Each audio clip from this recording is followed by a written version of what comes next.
Hello friends, welcome to Finance MCQ channel. I am CMA Akula Sridhar, and friends, you are watching SEBI lecture series on the topic Companies Act 2013. And friends, today we'll study some other important provisions related to the formation of a company. Friends, this technical syllabus includes subjects such as costing, then commerce and accountancy, management, finance, Companies Act and economics. And friends, this technical syllabus is very important for your selection as it covers 100 marks in phase 1 and is also having 2/3 weightage in phase 2 of your SEBI Grade A officer exam. So let's begin. So friends, first we'll go through the provisions related to the registered office of a company as defined under section 12 of Companies Act 2013. So friends, if a question comes into your exam asking in how many days a company should have a registered office from the date of its incorporation, well, the answer is 30 days. So friends, remember that a company shall have within 30 days of its incorporation a registered office which is capable of receiving and acknowledging all communication and notices as may be addressed to the company. And friends, further, the company shall paint or affix its name and the registered office outside of every office or place of business. Further, on email and website, and also friends, on its business letters, bill heads, letter papers, and in all its notices and other official publication. Friend, the company shall further fix the name of the company up and its registered office on these hundis, promissory notes, bills of exchange and other important documents. And friends, if the company has changed its name during the last 2 years, then in that case it shall paint or affix or print both the names on all the places as shown in the previous slides, the new name as well as the old name. And friends, let's move on and study the procedure to change the place of a registered office. So friends, this can happen in 4 different scenarios. First, when the company is shifting its registered office within a city, and in the second case where the company is shifting the registered office within a state from one city to other city. And third scenario, when the company is shifting its registered office within a state from under the ambit of one registrar to the other registrar of companies. And finally, when the company is shifting from one state to another state.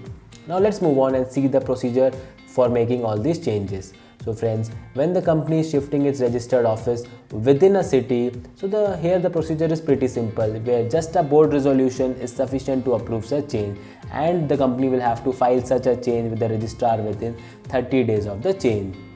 Friends, moving on the next case where the company was shifting within a state but from one city to another city. So friends, here remember that special resolution will be required approving such change, and the notice will have to be filed with the registrar within 30 days of the change.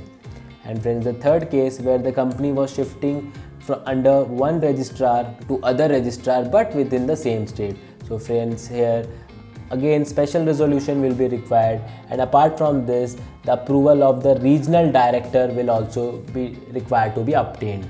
And friends, these 2 documents are to be filed with the registrar within 60 days. And friends, the registrar shall certify the registration within 30 days of the receipt of confirmation. So remember that in the previous 2 cases, the documents are to be filed with registrar within 30 days, but here the documents are to be filed with registrar within 60 days. Now friends, let's move on and see the 4th case where the company is shifting from one state to other state. So friends, here again special resolution approving such change is required. And friends, apart from this, they will have to apply to the central government for approval, and the central government shall dispose of the case within application within 60 days. And friends, as we have seen that the memorandum contains a domicile clause which specifies the name of the state where the company is required. So friends, in this case, when the company is shifting from one state to another state, there will be a change in the memorandum. And friends, a copy of the altered memorandum and the order of central government is to be filed with the registrar within 30 days. And friends, here the registrar will issue a fresh certificate of incorporation. And friends, in case of a default, the company and every officer shall be liable to a penalty of 1000 rupees for every day during which the default continues, but not exceeding 1 lakh rupees. Now friends, let's move on and study the cases where the company might have to change its name as mentioned under section 16 of the Companies Act 2013. So friends, if the central government feels that the name of the company is identical or too nearly resembles the name of which a company is already existing, then it can ask the company to change its name, and then the company will have to change its name within 3 months by passing an ordinary resolution. Further friends, if the registered proprietor of a trademark Act 1999 can also make within 3 years of the incorporation or registration or change of name of the company by applying to central government that the name of the company is again identical and too nearly resembles to a registered trademark, then the central government may direct the company to make such changes, and in this case the company will have to make the changes within 6 months. Remember that in the previous case it was 3 months. So friends, here the company will have 6 months to make the changes, and again by passing an ordinary resolution. And friends, after making the change, the company shall within a period of 15 days from the date of such change give a notice of the change to the registrar along with the order of central government, who will carry out the necessary changes in the certificate of incorporation and memorandum. So friends, again here, since there is a change in the name clause of the memorandum, a fresh certificate of incorporation is being issued. Now friends, if the company makes any default here, then it will be fined with ₹1,000 for every day during which the default continues, and every officer who is in default will be fined with varying amount of ₹5,000 to ₹1,00,000. So friends, here both the company and the officer who is in default is being penalized. Now friends, let's move on and study the provisions related to commencement of business as defined under section 10A of Companies Act 2013. So friends, here remember that where there is no declaration filed with the registrar under this clause A subsection 1 within the period of 180 days from the date of incorporation of the company, and the registrar has reasonable cause to believe that the company is not carrying on any business or operations, and he may initiate an action for the removal of the company from the register of company. So friends, here remember that the declaration here will state that every subscriber to the memorandum has paid the value of shares agreed to be taken by him on the date of making such declaration. So remember that if such declaration is not filed within 180 days of incorporation, the registrar might strike off the name of the company from register of companies. Now friends, let's move on and study section 19 of Companies Act 2013, which says that subsidiary company should not hold shares in the holding company. So friends, remember that no company shall either by itself or through its nominees hold any share in its holding company, and similarly no holding company shall allot or transfer its shares to any of the subsidiary companies, and any such allotment or transfer of shares shall be void. But friends, remember that there are certain exceptions to this clause. Friends, where the subsidiary companies hold such shares as a legal representative of a deceased member, in that case this transfer would be allowed. Further, where the subsidiary company is holding such share as a trustee, and where the subsidiary company is a shareholder even before it becomes a subsidiary company, in that case also such transfers are allowed, and the cases and the transfer of shares will not be void. Moving on, now let's study who can authenticate the documents, proceedings and contracts of companies as defined under section 21.